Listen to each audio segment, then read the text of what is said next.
Preface.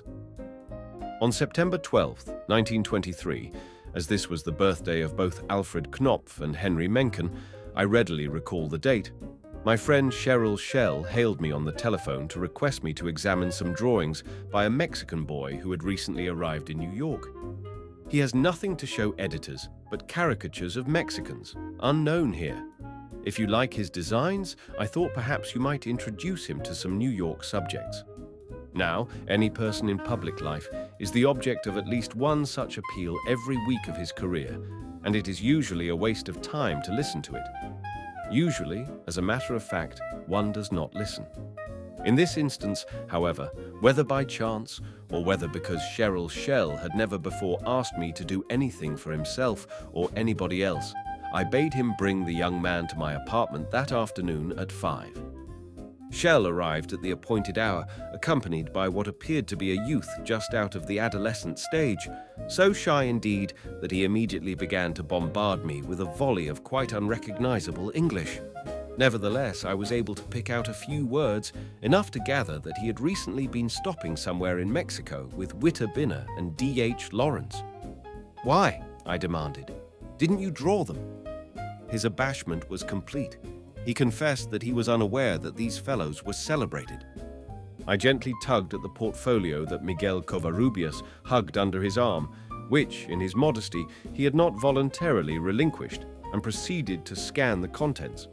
Although I found myself ignorant of the very names of the subjects, with the single exception of Ramon del Valle Inclán, and I had no idea what he looked like, I was immediately convinced that I stood in the presence of an amazing talent, if not, indeed, genius. That afternoon he made the sketches for his caricature of me, delivered 2 days later, the first, I think, of this New York series. That afternoon, too, I began to use the telephone in his behalf, and for the next few days I made appointments for him to meet H.L. Mencken, Waldo Frank, Avery Hopwood, Eva Le Gallienne, and a great many others. I also introduced him to Ralph Barton, who, with unselfish admiration for the rare gifts of this rival caricaturist, rendered him invaluable aid and encouragement. As soon as Covarrubias had drawn a few local faces, I invited him to join me one day for lunch at the Algonquin, where he was acclaimed at once. Held, indeed, almost a reception. From that moment he was launched, as I knew he would be. One glance at his drawings sufficed to exhibit indelible proof of his prowess. From the beginning I was amazed at his ability to size up a person on a blank sheet of paper at once. There was a certain clairvoyance in this. I had believed, hitherto, that it was necessary for a caricaturist to study his subject for some time before he touched pen to paper. Covarrubias, at least so far as his own work was concerned, effectively demolished this belief.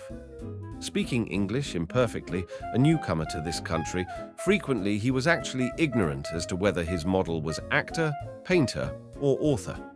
In spite of this handicap, or because of it, his caricatures almost invariably go deeply behind the mere sculptural formation of the face. They are often a complete criticism of a personality. Moreover, the artist does not depend on ridiculous collocations of figures or witty captions in the manner of Max Beerbohm for his effects. His arrangement of the lines of the face alone tells the story, occasionally, it must be admitted, a cruel story. There is, of course, a sequel to this history of our first encounter a little more than a year ago. At the present moment, Miguel Covarrubias is about as well known in New York as it would be possible for anyone to be. In fact, when I desire to meet any celebrated person nowadays, my instinct suggests at once that Covarrubias is the man who can most easily manage the introduction. On the whole, therefore, I fancy it would be more appropriate for him to draw a frontispiece for a book of mine than for me to furnish this poor preface for this brilliant book of his. I think, in compensation, I'll ask him to do it. Carl van Vechten, New York, March the 17th, 1925.